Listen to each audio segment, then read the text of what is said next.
The views and opinions expressed in the following program are those of the program host and do not necessarily reflect or represent the views and opinions held by TCN TV Network Incorporated. Due to the social nature of this broadcasting channel, videos may contain content copyrighted by another entity or person. The TCN TV Network claims no rights to the said content. TCN TV Network cannot be held accountable for the copyrighted content. TCN TV Network is a messenger and sharer of information and strives to verify but cannot warrant the accuracy of copyrights or completeness of the information on this program. And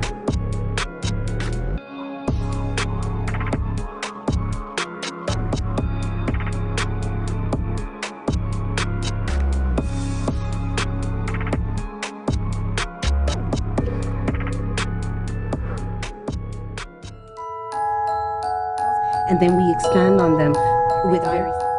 I'll finish off the change by buying them. Pardon? What? And it took me a while to decipher what he was saying.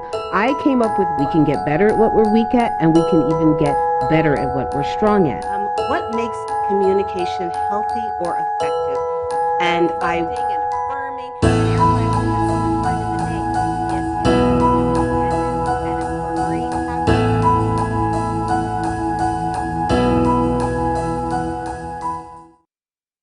Welcome to this edition of What Matters. I am Erica Lita here with you today. So I don't know what's up, but we do have my old background there, but it is what matters. So we are here. Today I have an episode that continues off of last week's episode. We spoke about gun violence and fatherlessness. And it is a topic that is very close to my heart because I would be amongst the millions of fatherless daughters in the world. So that being said, last week had really, sitting here talking to Nellie James, it really hit home how much the topic hurt to discuss. And for me, that's one of the things that is a trigger to know that something needs to be discussed, is when it hurts. So today we're going to talk about daddy issues. Fatherless daughters. What happens to them? Why are they fatherless? And how we can heal the hurt. So, not to be too technologically, bothered, but I gotta pull up my notes, so please forgive me. As you guys know, that you usually see me here with paper. So I've decided to enter 2019, and I'm actually using my son's iPad. So just give me 1 second to pull up the notes. So for anybody tuning in, you can call into the station. 647-931-4701 is the number. You can call in, or you can also type your comments live on Facebook Live or on YouTube. I really do want to hear from you. I want your feedback. I want to know if the things that I'm talking about, if they resonate with you, if it makes sense to you, and so forth. So let me just pull this up. I'm really sorry, guys.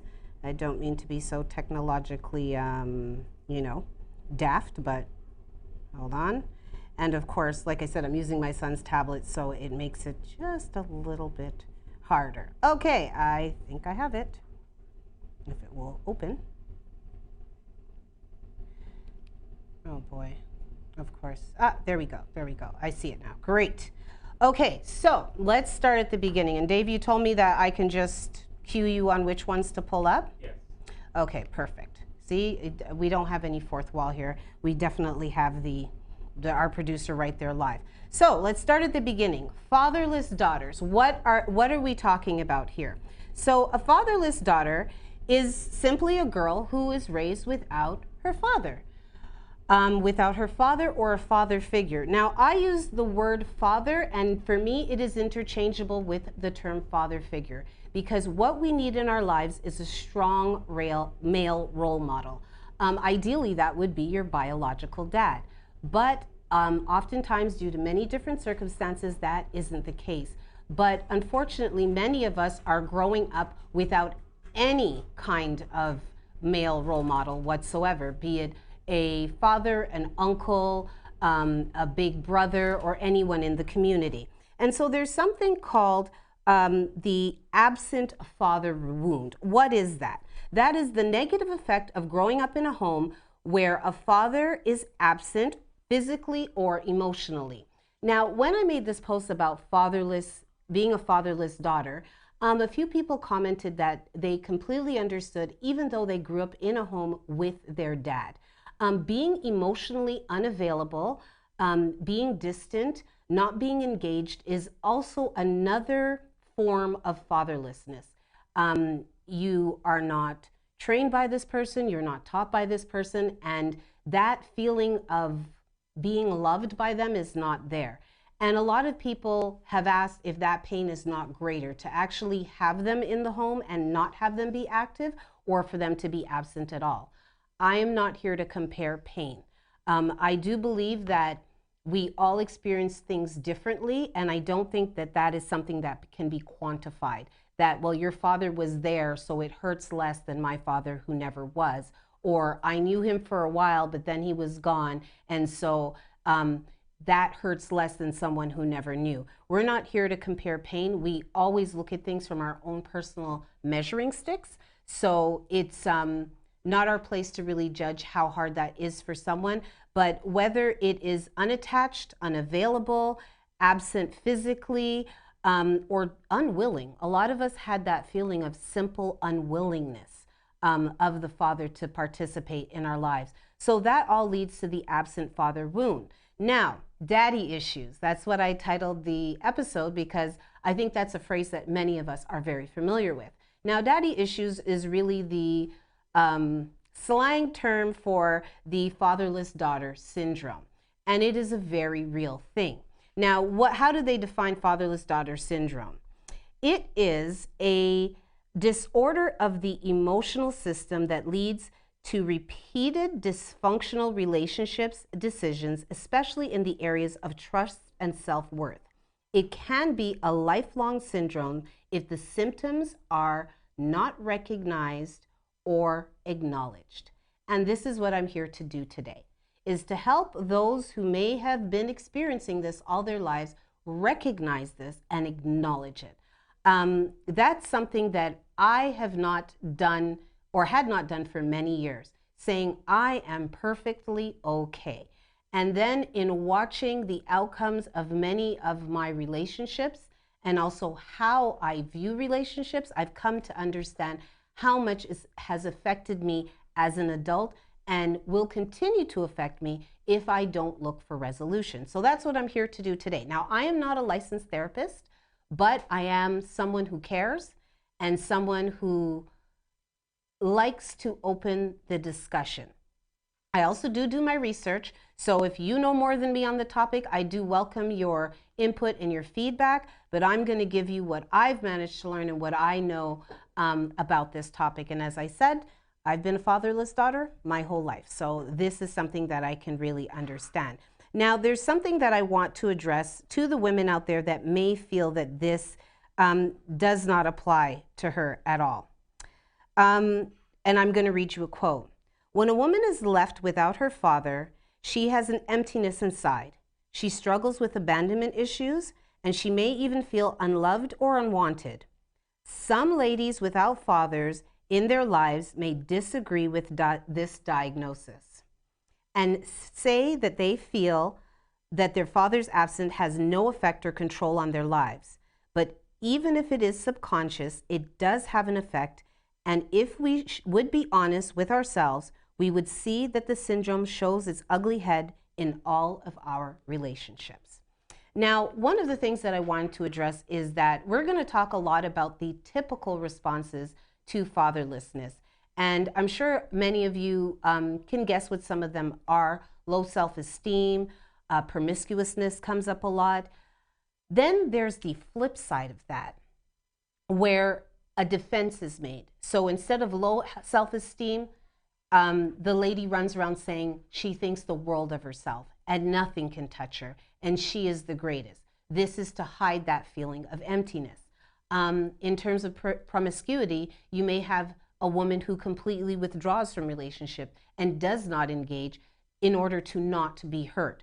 So just like with anything else, it manifests in many different ways, but fatherless daughters, fatherless sons, not having that essential character figure in your life does change you on the most fundamental levels, from biology to society and so forth. And one of the things I'd like you to put up, Dave, before we go, is when we talk about why does it matter, there is a graphic, it's, I believe, number 8, but it shows, it's all in black, Dave, and it has white writing, and it just shows the percentages of us that live in poverty based on whether or not we live with our moms or our dads.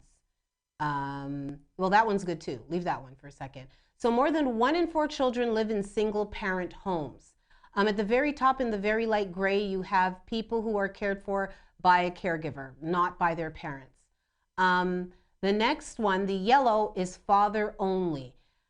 Then you have mother only, which is almost a quarter of the population, and then 68, almost 70% lives with both. Now, what's alarming about that graph is the number of people living with both parents is steadily declining.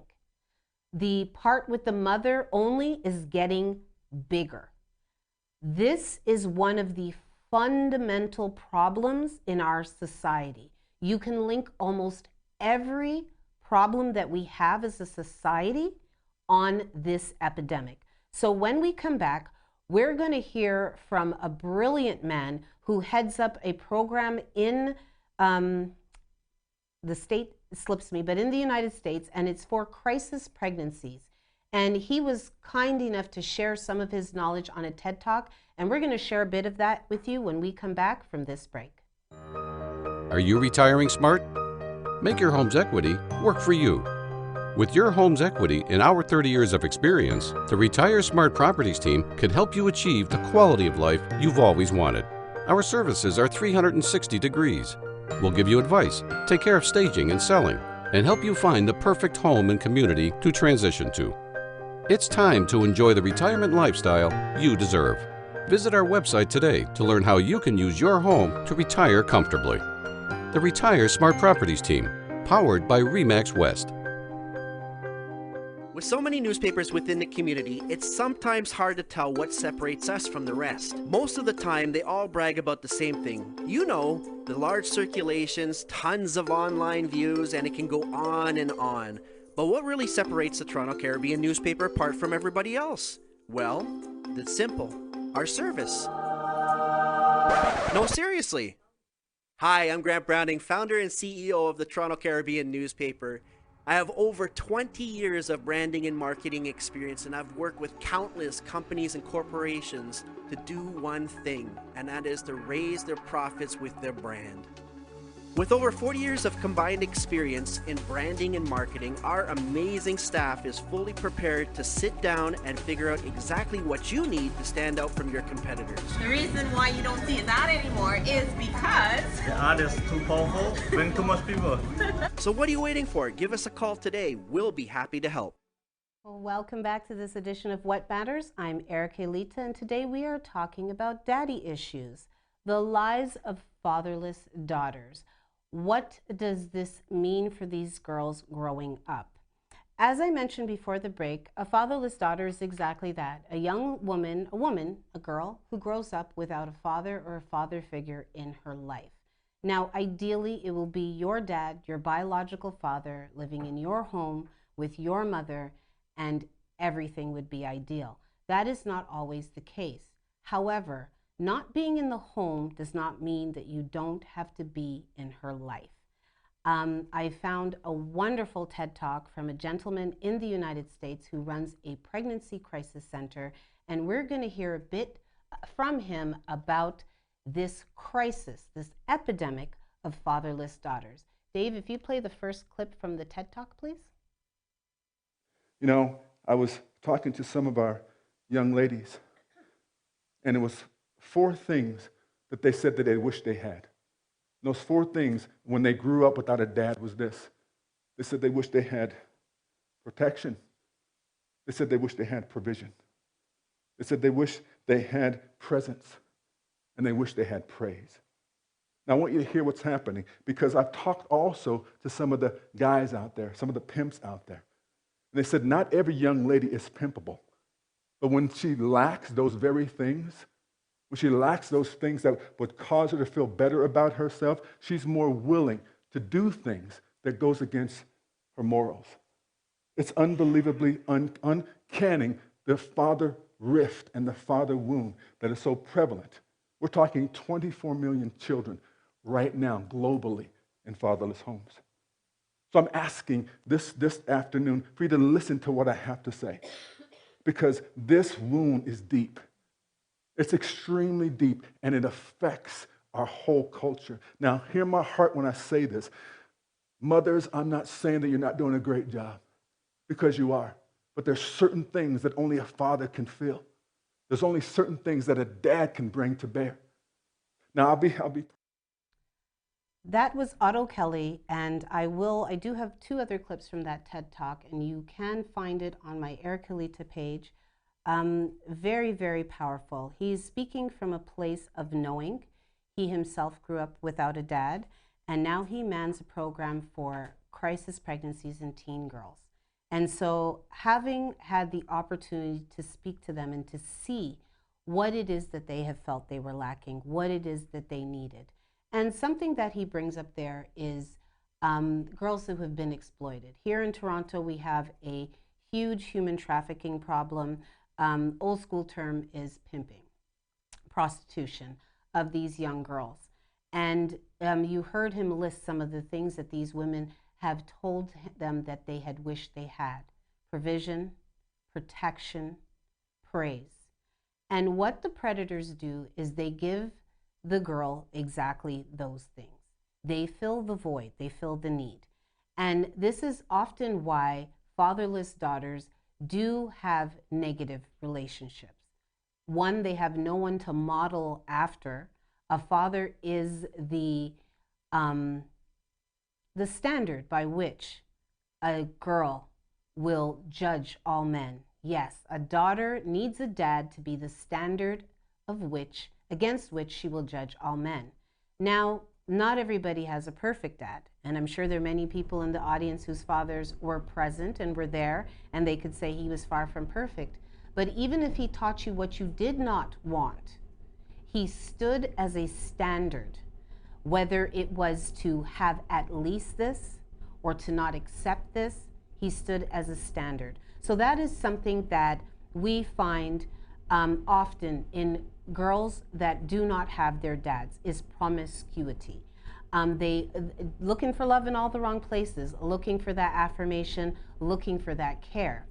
A little bit later in the next segment, I will be playing you a clip from her name is Dr. Meg Meeker, and she talks a bit about the hypersexualization of our young girls from as young as the age of 6, and that fathers are the first and strongest barrier to this over-sexualization of young girls. So that is one of the things that we find with fatherless daughters, is that sense of needing the things they were lacking from that person. And again, there are women in the audience that grew up with their dad and say, I've never felt that need. And all I'm asking is for you to stop and really look inside of yourself, really have the conversation. And has it manifested in the exact opposite behavior? Perhaps you are very, very strong and you let nothing slow you down, and there's a very tough exterior. And that also comes from needing protection. And although we've had to make ourselves our own protectors. Dave, if you can play, is it okay for you to play the the third clip from that, the 12-12, or do you have to do the next one? Am I confusing you? No. Okay. Yeah, so we're gonna play another clip from Otto Kelly. Again, I am the executive director of Crisis Pregnancy Center. And again, on a daily basis, I see the negative impact of fatherlessness. And these young ladies are desperately looking for someone. Now, it's amazing to me. I talked to some of the caseworkers of some of the former ladies who were in prostitution. And they say this, they said, you know what? Their healing exponentially increases when a strong father figure is in their lives, not looking at them with wanting eyes, but encouraging them and letting them know how valuable they really are. All of us desire to hear that, especially our daughters. Again, I say that I'm not taking anything from our moms. But the issues that we're facing on a global perspective has everything to do with fatherlessness. You've heard the numbers. Then that was just a few of the stats. I say this in closing, and I ask you this in closing. Be the father that you've always wanted. Be the dad that you just envisioned to others. And not only will you heal them, you will vicariously father yourself through fathering others. It is a win-win situation. So I ask you, men, take it up and stand, because in you, things can change. In you, a life that is going one direction can be changed by some positive affirmation from a father. I am passionate about this.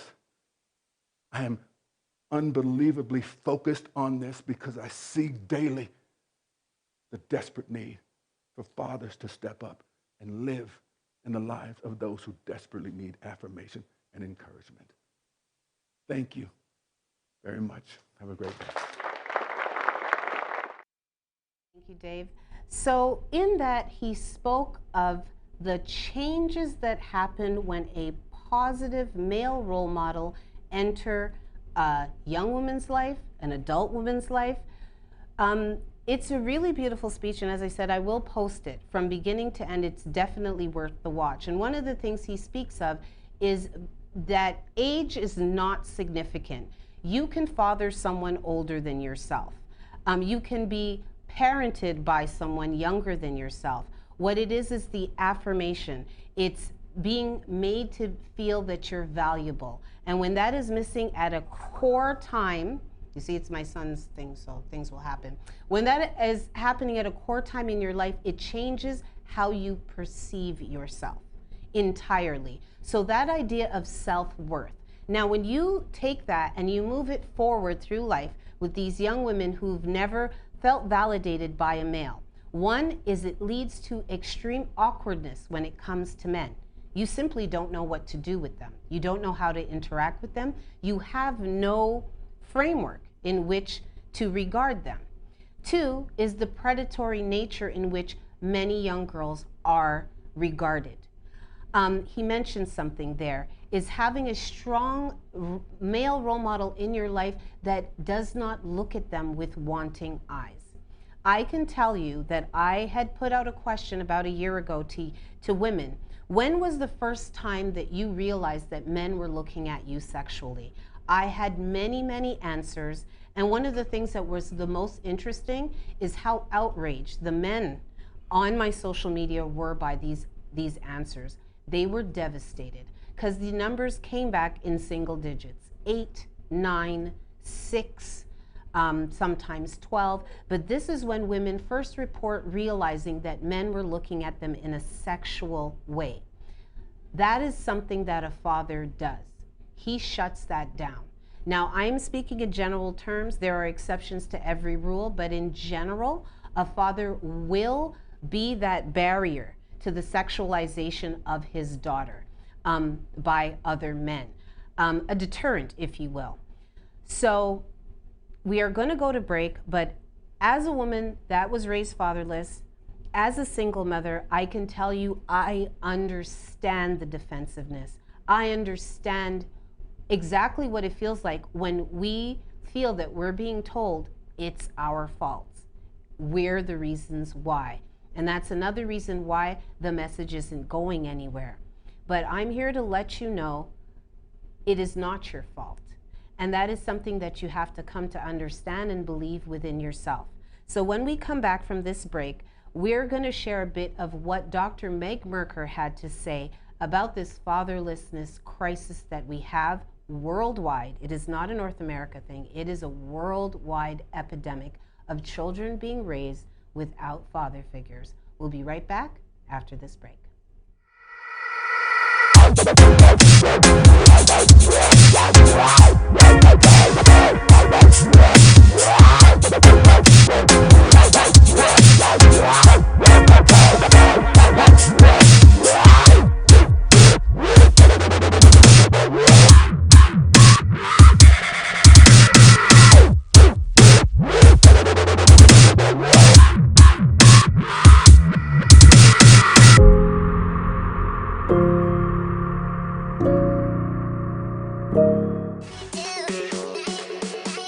My name is Trish Curling, and I am an online coach, personal trainer, and yoga teacher, and your new host of Shaping Life, which is all about understanding that we have the ability and the control to take charge of our health and wellness.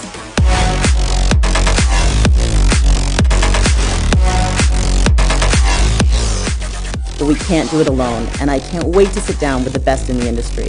Please tune in every Friday at 1 p.m. live here on the TCN Network.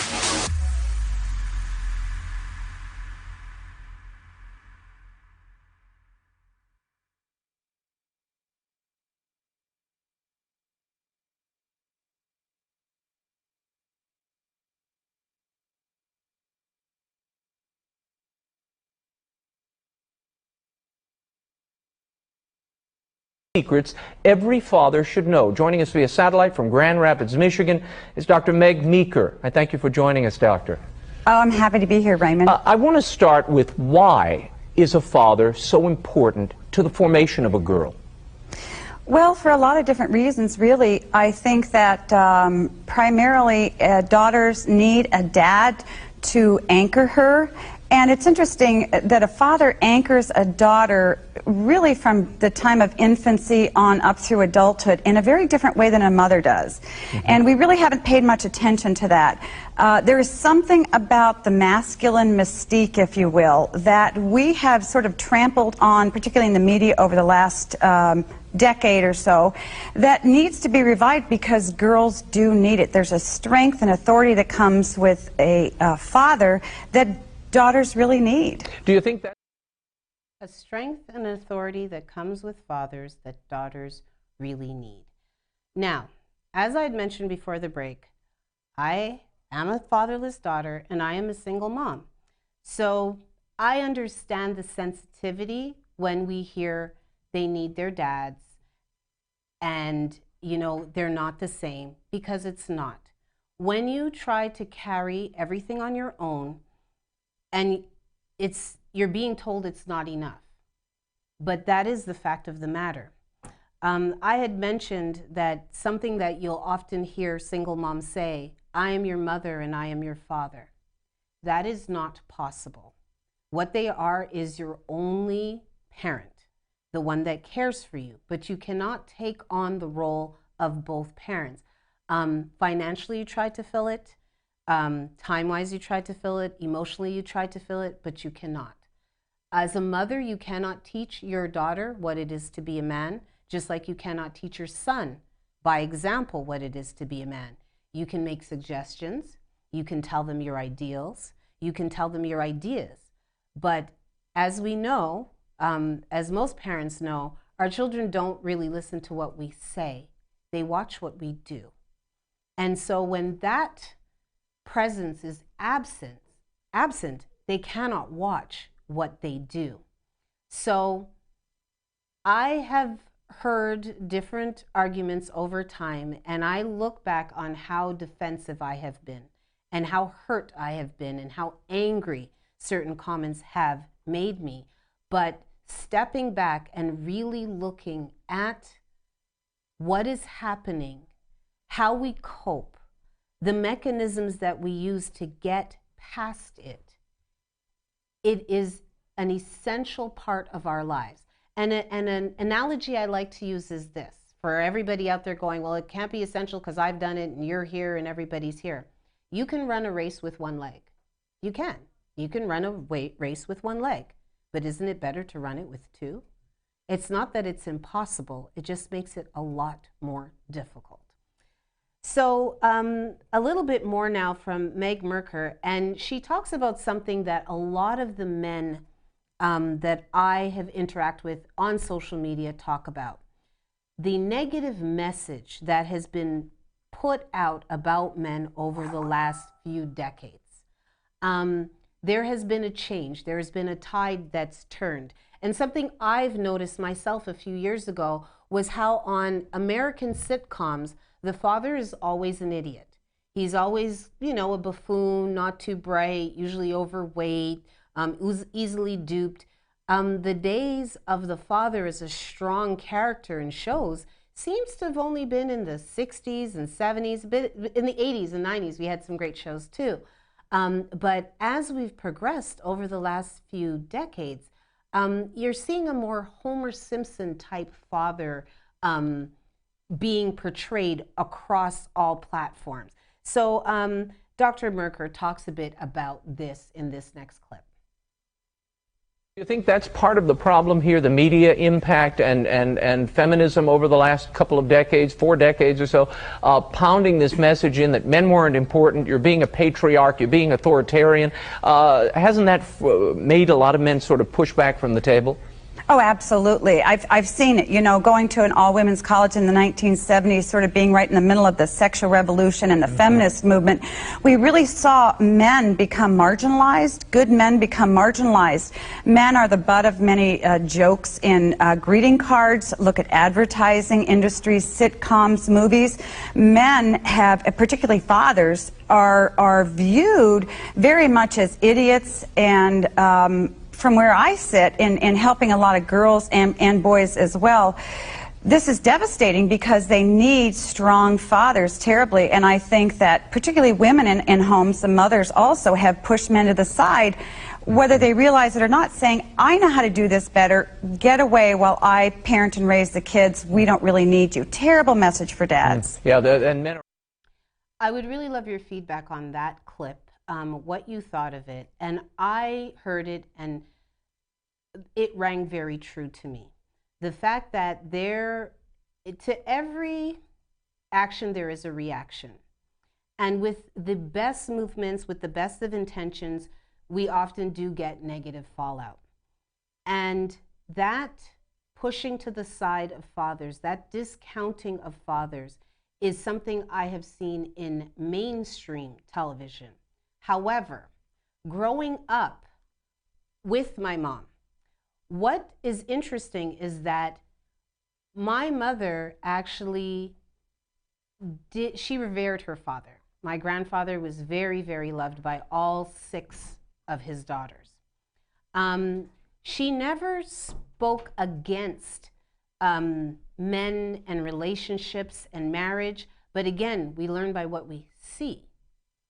And when you are raised by your mom, when you witness a lot of other people around you being raised by only their mothers, and even women who carried the title of being married, but operated and navigated their lives as almost single women, their importance isn't shown to you. Through action, inaction, absence, you start to believe that running the race with one leg is normal. And running the race with one leg is just as doable and just as feasible, and you can win just like the person with 2, and you can. There are millions and millions of young women and men who are successful and happy in life, who've gone on to get married and have children in traditional nuclear families that would rate themselves as very happy. Again, I try very hard not to generalize, but for the sake of this conversation, we're speaking about the ill effects, the negative effects, and the fact that even the people who appear successful have that father wound. Children have a hole in their heart in the shape of the missing parent. And although I can't find the, what's the word I'm looking for, the research for it right now, the backing for it right now, there was actually a study done saying that it is actually more detrimental to children to be raised without a father than to be raised without a mother. Now, if that is not startling and shocking, but given all of the information and all of the things that I've been learning, I'm actually starting to see how and why. And then you can also look to statistics on how quickly men will often get remarried, especially if they have small children. Versus how quickly women will get remarried with small children. And also to how single fathers are looked at in society versus single mothers. But that's a totally different conversation. All that being said, unfortunately, I cannot play the next clip, but I think we'll come back in with it because it's really important. It's the hypersexuality of our young girls. Now, Have you noticed, you know, we put up these memes all the time where what a 13-year-old looked back in 1990 versus what a 13-year-old looks like now. But all memes and jokes aside, it is alarming. Our young girls are starting to look more and more like small women, miniature women, not little girls. And that is alarming. Why is that? What is happening in our society that's making us look at our 8 and 12-year-old girls as sexual creatures? When we come back from this message, we will discuss that.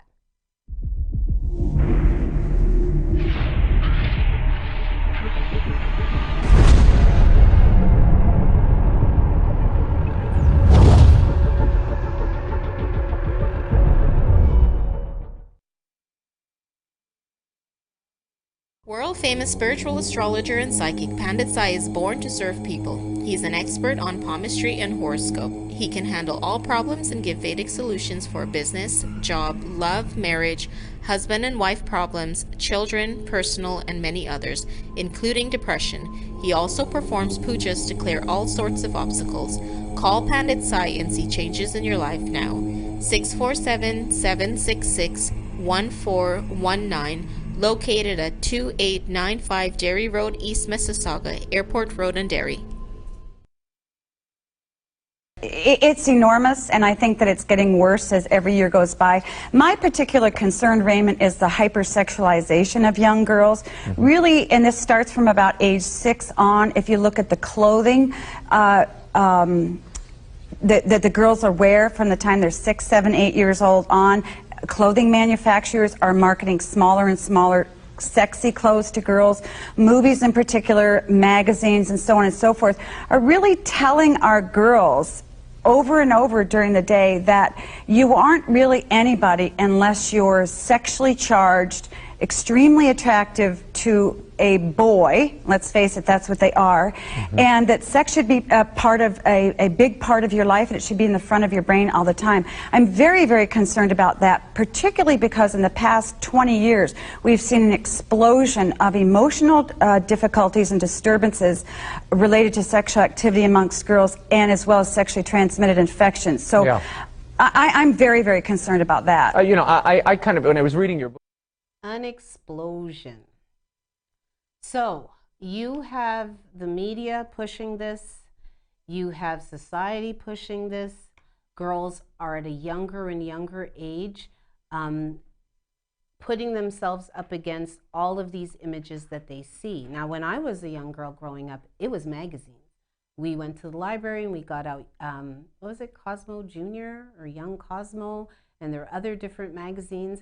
And I was a pretty smart girl because I realized at about 12 that every time I looked through one of these magazines, I felt bad about myself. I ended up closing the last page feeling pretty horrible, so I stopped. But now it is everywhere. They are inundated. Social media, every advertisement, it's everywhere. And without that, and you think about the young girls you know with dads in their lives. And again, it's a generalization. There are exceptions to every rule. But if you think about the young ladies out there in the world with fathers, what you notice is that they often do look more like little girls. You will notice that there are a lot of things that daddy is simply not going for. And so it, again, all of these things through just basic layman observation and then starting to do the research and putting it together with experience, a lot of these things ring true to me. And I would love to hear back from you all on how it feels to you. Now, we've, Dave, there's actually that other, what's it called? Statistic where we talk about how much of us live in poverty based on, oh, here's a good one too. It's from a website that I got. 13,000 people answered this. What kind of absent father do you have? So 39% is when my parents broke up, he stopped participating in my life. 22%, my father was physically present but emotionally absent. 11%, my father died. That's a 6. Thank you, Dave. His substance addictions prevented a relationship. 2%, He's incarcerated, and 20%, Dave? Yes. I never met my father and know little or nothing about him. How horribly tragic and sad is that? Honestly, aside from the death and the incarceration, the rest of them seem pretty unacceptable to me. They're just unacceptable. The poverty one, please, Dave. The difference. So what's the difference in growing with the dad? What's the big deal? Who needs fathers? Like, I could do it on my own. I'm every woman. Here's the difference. The difference between living with only a father, only a mother, or living with both parents. Only 21% live in poverty when living with the father. 13% live in poverty when living with both parents. But when you only live with your mom, the poverty line is about 45%.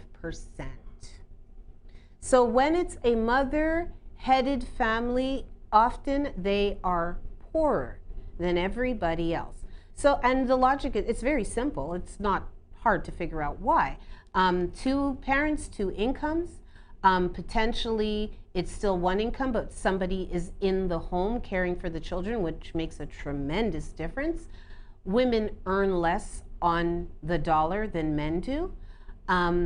So right there, you have why a lot of female run homes are living in, almost half of them are living in the poverty line. So fathers make that difference.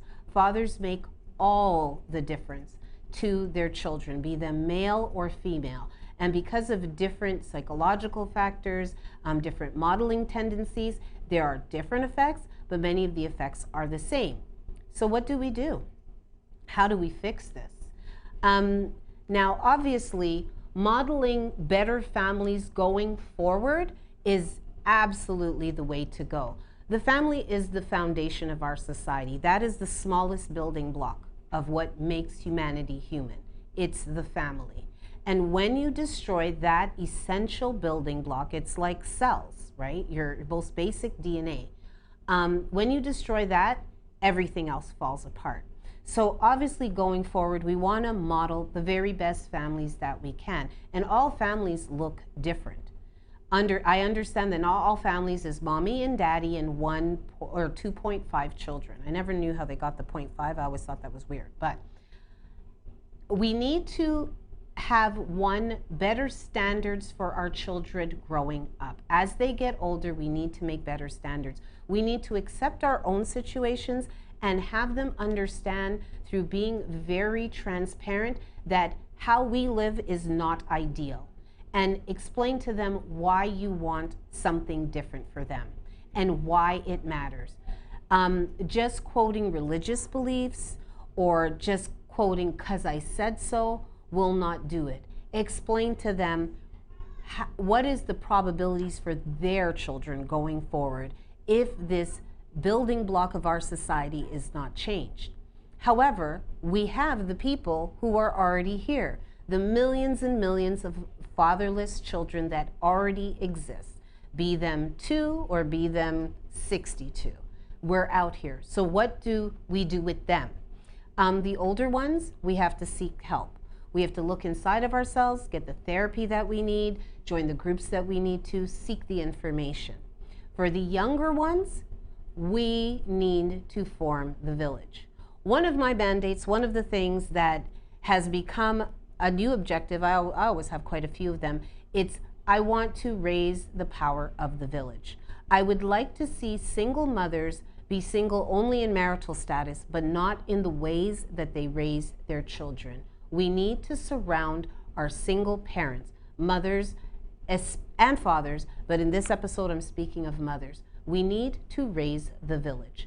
We have to surround these women and their children, because these children become our leaders, or they become the shooters in our community. They become the pimps of our daughters.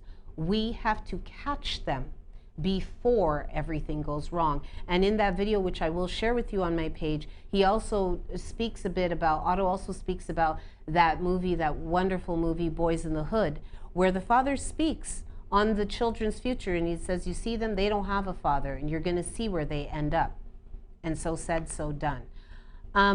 for this last little bit, before I run out of time, Otto's going to give us a call to action, and this is what I would like from you all. This is what I am asking for. Do something. Be the person that you needed. Step up. If you have kids, be a dad to those kids, but there's some other children in your community that just your hand, your guidance, your words would speak volumes to. I ask you as a community, men of our community, of every color, every income, every profession, I ask you to stand and help end this epidemic. Dave, could you play that last clip? Out there, I want you to stand up. Now, whether you had a father or not, stand up. Now, I want you to do me a favor, men. Because, see, this is a global issue. It's a global problem, a global issue, a global thing in which only men are the answer.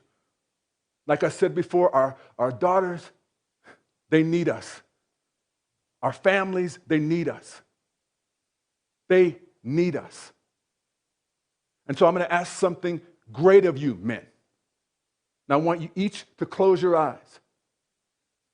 And I want you to do this. I want you to picture the best father. I want you to picture the best dad. I want you to picture him encouraging you, telling you he's proud of you, telling you that you're the best. And I want you to think on that. And I want you to meditate on that. Because, see, it's a global men problem, and we're the answer to that global issue. Now, stay focused, man.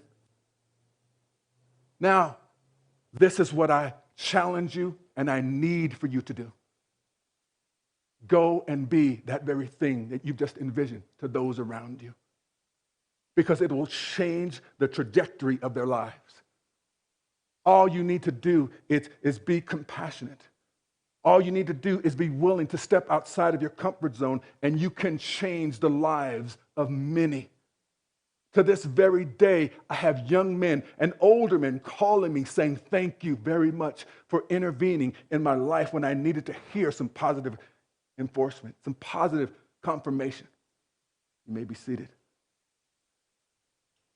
In the mid-90s, there was a movie that came out that I really enjoyed. It was called Boys in the Hood. And I really liked the movie. I really did. It was about a young man coming to age, and his mother was getting kind of unruly with his mom. And the mother said, you need to go live with your dad. So, of course, she calls the pops, and he says, yes, I need to talk with him. And it was funny because one day in the scene, he grabs his son, and he takes him outside, and he says, I want you to rake these leaves. And he sees his friends, his buddies, his son's buddies across the way. And he calls them over and says, hey, I want you to do me a favor. I want you guys to rake these leaves. I'll give you $5 for it. The kids say, man, $5 ain't, and I'll let you fill in the blanks.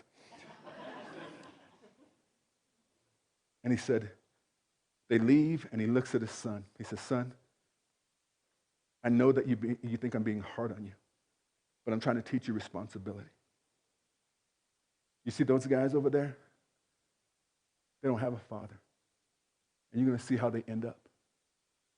Now, the movie was great, and this character played a great role, but the frustrating thing I had about that is that he pronounced a prophecy over their lives. He declared something over them. He said, you're going to see how they end up. And unfortunately, they ended up the very way he thought they would. Question is this. And then we expand on them with very... I'll finish off the change by buying gum. Pardon? What? And it took me a while to decipher what he was saying. I came up with we can get better at what we're weak at, and we can even get better at what we're strong at. What makes communication healthy or effective? And I...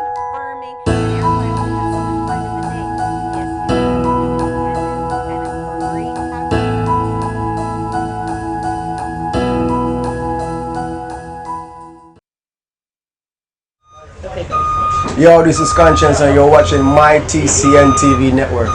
Peace.